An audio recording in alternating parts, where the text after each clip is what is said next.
उल्हासनगर शहरामध्ये एका महिलेचा विनयभंग केल्याप्रकरणी डॉक्टर विरोधामध्ये उल्हासनगर पोलीस ठाण्यामध्ये गुन्हा दाखल करण्यात आला आहे। या गुन्ह्यामध्ये उल्हासनगर पोलिसांनी 3 तासामध्ये आरोपीला अटक करत दोषारोपपत्र न्यायालयामध्ये दाखल केलं। शाहबुद्दीन शेख असं या अटक करण्यात आलेल्या डॉक्टरचं नाव आहे।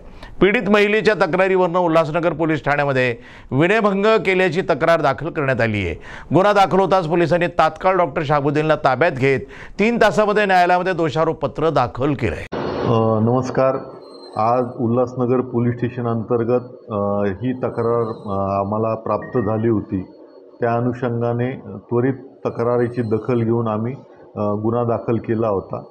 त्यात 3 तासांमध्ये आम्ही यामध्ये सर्व साक्षीदारांचे स्टेटमेंट्स, त्यानंतर इतर जी कायदेशीर बाबींची पूर्तता होती ती करून 3 तासामध्ये संबंधित आरोपीला अटक करून चार्जशीट जे आहे ते न्यायालयात सादर केलेलं आहे। तरी आपल्या जिल्ह्यामध्ये पहिली जी घटना असेल तर काही तासांमध्ये दोषारोपपत्र दाखल झाले।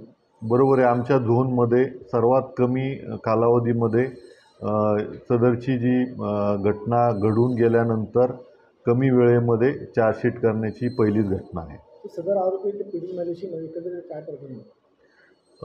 संबंधित महिलेने एक विनयभंग केल्याची तक्रार सांगितली होती।